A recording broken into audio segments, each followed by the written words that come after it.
Top of the day to you all, and around 5:30 again this morning.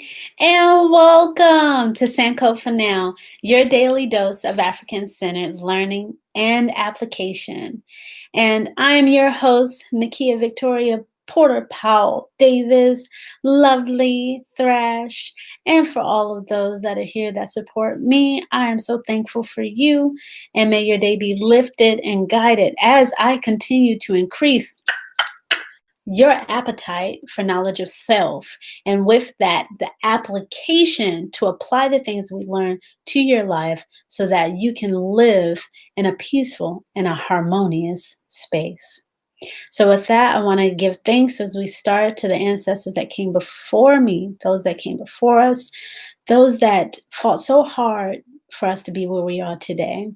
And for those that are working together with us now to support us as we continue to build and live a better life, and for those that will benefit from what are leaving behind.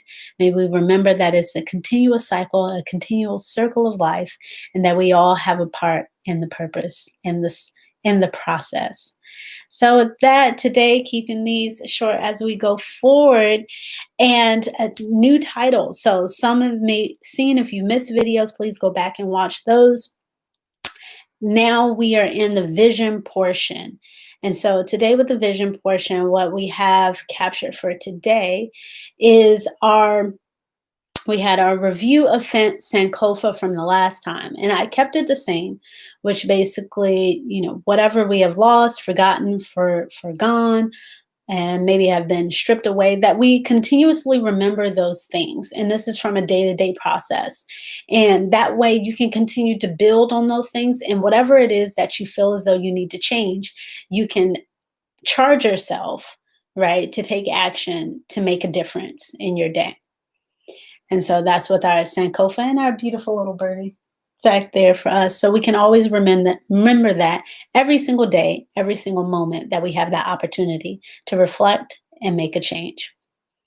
Now, with sharing my experience from the question and the call to action the last time was, if you look forward and think about the effect you want to have, what does that look like? Can you imagine one example anecdote you would share when asked, has your vision or your gift, which mine would be sharing these videos with you all, hasn't made a difference?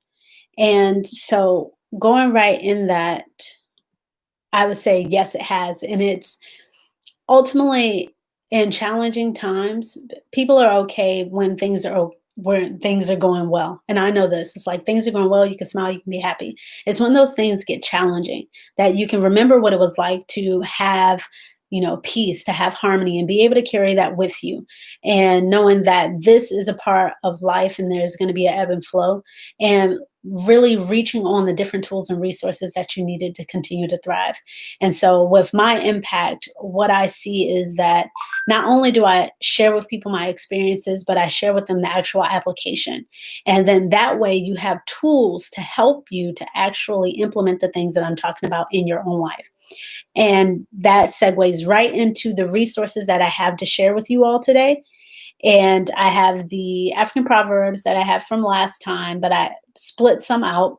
So those are there for you all to read. I would just continue with one that says vision quest should be continuous. So this whole process of sharing your vision, nurturing your vision and making sure that it gets better over time, that you don't just see it and then never go and nurture it again. It has to be something that you continually do on a day-to-day process, multiple times a day, so that it is nurtured and will blossom like a fully beautiful lotus flower emerging from the dirt of life. And some other really good things. So a part of my last discussion, when we talk about peace and harmony, I think about some of the challenges I see in general impacting my community or my family. And what has helped me is to then go out and look at what resources currently exist in the world that I can apply to my life. And so I capture one for peaceful communities around the world. Now, this is sometimes when people see this, there may be the negative connotation, well, this is not African Center or other things like that. It's not so much about is specifically being African centered more than it is looking at models that work and seeing if you can apply it to your life. So there's models in ancient times, there's models now in times, and then what we're going to create in the future. And so just to not get people stuck sometimes with terminology or words, and understanding that all of it is included again in that circle of life, and seeing how those pieces come together.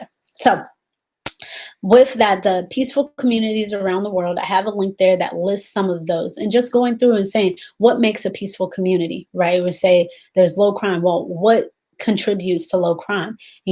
People having the resources that they need when they're thriving. Same as the fresh water efforts, things that are going around in the world in order to improve people's water source, because when their water source is better, they're healthier, they're stronger, and they're not having to put money into purifying or cleaning their own water. Another one is holistic food. So health practices, for those that know, I do raw food business and health and wellness, and continuing to learn so I could provide those resources to my family, but also to friends as well, and to the larger community. And then mental health. I have one here for post-traumatic slave disorder.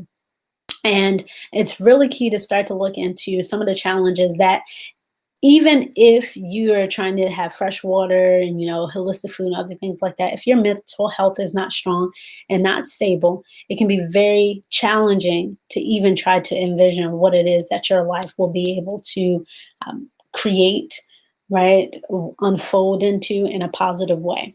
So with these resources and sharing those with you all, I would say the call to action for today is, what is something that's challenging you today? Write it down plain and clear. Then write the problem as a positive statement, and then share. So before, in the comments, I had disabled the comments for children only. And so now I've opened it up so you all can comment along the way.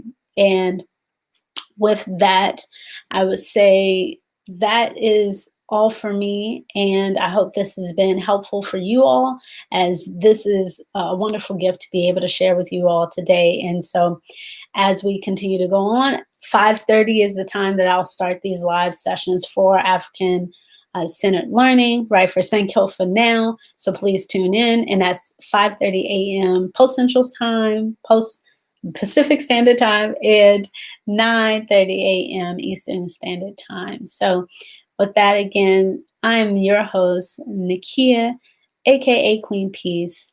And really, knowledge is power, and especially knowledge of self, right? And applying what you've learned. So be true, be brilliant, be you. Peace and blessings.